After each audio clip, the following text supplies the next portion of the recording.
ఎంఎస్టీవీకి స్వాగతం. రెండు తెలుగు రాష్ట్రాల ప్రజలకు నమస్కారాలు.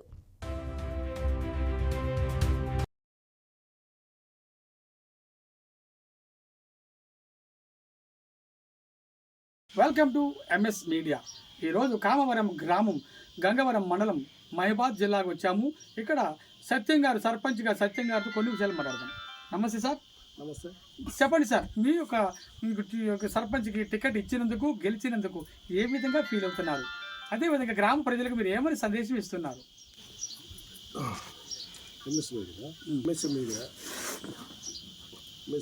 మీడియా వారు మా ఇంటికి వచ్చినందుకు, మా విలేజ్ కామారం జీపీకి వచ్చినందుకు, ఎంతో దూరం నుంచి ఇంత మారుమూల ప్రాంతానికి వచ్చినందుకు వాళ్ళకి ఫస్ట్ నవంతుగా కృతజ్ఞతలు.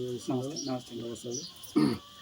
నాకు నన్ను గుర్తించి ఒక 92 నుంచి నేను కాంగ్రెస్ పార్టీలోనే పనిచేస్తున్నాను. నన్ను ఇంత అంటే సుదీర్ఘంగా పనిచేసినందుకు సీతయ్య గారు నన్ను ఆలోచించి గుర్తించి ప్రజలకి సేవ అందించాలని నాకు ఈ టికెట్ ఇవ్వడం జరిగింది. ఈ టికెట్ ఇచ్చిన సందర్భంగా ప్రజలకి, నా కామర ప్రజలకి, అక్కలకి, అన్నలకి, అందరికీ నా నమస్కారాలు. మా కామరం ప్రజలందరికీ తెలియపరుస్తున్నాను. గ్రామం ఇస్తున్నాను. గెలిచారు కదా, గెలిచిన తర్వాత ఎటువంటి అభివృద్ధి కార్యక్రమాలు చేశారు? ముందు ఎటువంటి కార్యక్రమాలు చేయబోతున్నారు? నేను గెలిచిన వెంటనే వీధి రైళ్లు పెట్టాను, బీసింగ్ పాటు తీసుకొచ్చాను, అట్లా రోడ్లు శుభ్రత చేయించాను. రోడ్లు అంటే మా 99 రోజుల సమయంలో ప్రతిరోజు మేము రోడ్లు చేస్తున్నాను, సాగు చేస్తున్నాను, శుభ్రం చేస్తున్నాను. ఇంకే వచ్చి మా నీటి సౌకర్యం కొంచెం నీటి సౌకర్యం కూడా మాకు కొంచెం బాగా తక్కువ ఉండేది. దాని నుంచి చాలా పట్టించుకుంటున్నాను. బోరింగులు, చేతి పంపులు కానీ మాకు భగీరథ వేస్తే పొద్దున్న వేస్తే అదే మా ప్రజల కోసం నేను చాలా సహాయం చేస్తున్నాను. ఇంకా మా అక్క అధికారులు ఇంకా చాలా డెవలప్ చేయాలి. వ్యవసాయ పరంగా డెవలప్ చేసేది. ఇంకా చెక్ డ్యామ్లు కట్టేయాలి. నేను ఊరుకు వచ్చే చెల్లెల పూడికలు తీసి చెరువు రైతులకు సహాయ సహకారం అందించాలని చెప్పి ఈ సందర్భంగా మీడియా ద్వారా తెలియపరుస్తున్నాను. కాంగ్రెస్ 6 గ్యారంటీ పథకాలు ఇచ్చింది కదా, మరి మీ గ్రామానికి ఎన్ని పథకాలు వచ్చినాయి? ఇంకేమైనా రావాల్సినవి ఉన్నాయా? ఇల్లు వచ్చాయి. తర్వాత ఉచిత కరెంటు 200 యూనిట్ల కరెంటు ఉచిత కరెంటు వచ్చేది. అట్లే రైతు సన్నబియ్యం అందరికీ, పేదలకి సన్నబియ్యం అందిస్తున్నారు. అలాగే మా కాంగ్రెస్ పార్టీ అమలు చేసినటువంటి అందించడం జరుగుతుంది. ఉచిత బస్సు, మహిళలకి ఉచిత బస్సు సౌకర్యం మా గ్రామం ద్వారా రోజుకు 3 ట్రిప్పుల బస్సు సౌకర్యం కలుగుతుంది. ఓకే, మరి తిరిగి 2029లో కాంగ్రెస్ ప్రభుత్వం మళ్ళీ వస్తుంది అనుకుంటారు, మారుతున్నారు? లేదండి, ఇందులో మా కాంగ్రెస్ గవర్నమెంటే మళ్ళా పార్టీ అధికారంలోకి వస్తుంది. మా కాంగ్రెస్ పార్టీ పథకాలు ద్వారా ఖచ్చితంగా మళ్ళీ కాంగ్రెస్ పార్టీ గెలిచే అవకాశం ఎక్కువ ఉంది అని ఈ సందర్భంగా మీడియాకు తెలియజేస్తున్నాను.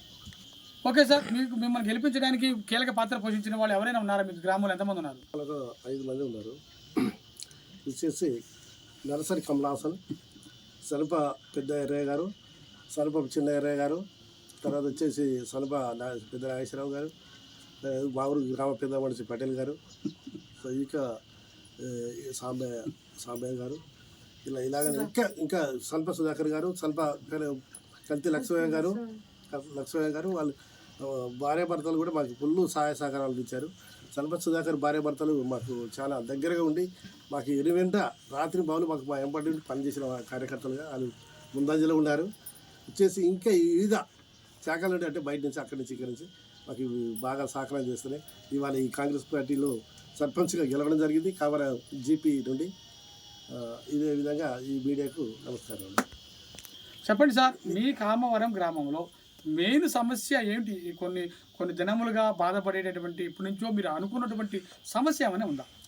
మాకు నీటి సమస్య ఉందండి. వ్యవసాయ పరంగా మాకు ఇట పక్కనే పెళ్లి వాగని పెద్ద వాగు వెళ్తుంది. ఆ వాక్కి ప్రాజెక్టు నిర్మించాలని మా సీతక్క గారిని ఎప్పుడు కూడా కోరుకుంటున్నాము. సరే ఆమె చీఫ్ మినిస్టర్ గారి ముఖ్యమంత్రి రేవంత్ రెడ్డి గారి దగ్గరికి తీసుకెళ్ళి మాకు ఈ ప్రాజెక్టు అమలు చేస్తుందని, మేము ఆ ప్రాజెక్టుని కట్టిస్తుందని ఎప్పటి నుంచో ఆశిస్తున్నాము. దాని ద్వారా నీళ్ళు అక్కడ పెద్ద డ్యామ్ కట్టించి డ్యామ్ ద్వారా ఈ చెర్లలకు నీళ్లు రప్పించాలని మేము అక్కడి పదే కోరుకుంటున్నాం. ఆ విధంగా ఆ అక్కకి ఎప్పటికి ఎలవేళ్ళ అది చేసినట్టయితే అక్కకి ఎలవేళ్ళ మేము మా ఊరు తరపున మా ప్రజల తరపున ఆమెకి పాదాభివందనం చేసుకుంటామని ఈ సందర్భంగా మీడియా సందర్భంగా తెలియజేస్తున్నాం. ఇంకొక సమస్య మా కామారం జీపీ నుండి సమస్య ఉందని, ఈ మా ఊర్లే వచ్చేసి రైతు వ్యవసాయ అంటే అప్పుడు రాజశేఖర రెడ్డి ఉన్నప్పుడు కానీ ఇప్పుడు ముఖ్యమంత్రి గారు ఉన్నప్పుడు కానీ మాకు అడవి హక్కుల భూములు ఉన్నాయి. అంటే 6 భూములు ఉన్నాయి. ఆ భూముల కాడికి నీటి సౌకర్యం లేదు. నీటి సౌకర్యానికి మేము కరెంటు గవర్నమెంట్ అంటే మాకు ఐటీడీ తరపు నుంచి కరెంటు కల్పించారు మా పిఓ గారి నుండి. ఆ స్తంభాలు మేము అవి తీసుకున్నామండి. కట్టినాము, మాకు స్తంభాలు వచ్చినాయి. స్తంభాలు వేసుకుంటే ఇక్కడ ఫారెస్ట్ డిపార్ట్మెంట్ మాకు అసలే వేసుకోకుండా ఆపడం జరుగుతుంది. అది ఖచ్చితంగా మా అక్కగారు మా మినిస్టర్ గారు కొంచెం పట్టించుకొని ఆ స్తంభాలు వేసినట్టయితే ప్రజలకి ఒక 50 కుటుంబాలకు 20 నుంచి 50 కుటుంబాలకు అంటే ఒక ఏరియాకి 20 కుటుంబాలు, ఒక ఏరియా వచ్చి 50 కుటుంబాలకు సహాయ సహకారం అందించినట్టుగా ఉంటుందని మా అక్కని ఈ సందర్భంగా మా మినిస్టర్ గారిని ఈ సందర్భంగా ఈ మీడియా ద్వారా ఆమెకు తెలియజేయడం జరుగుతుంది, అభ్యర్థిస్తున్నాము. ఈ ఖచ్చితంగా ఈ మా ఈ ఫారెస్ట్ డిపార్ట్మెంట్ తోటి మాట్లాడి ఈ స్తంభాలు వేసేటట్టుగా సహకరిస్తారని చెప్పేసి ఈ సందర్భంగా తెలియజేస్తున్నాను.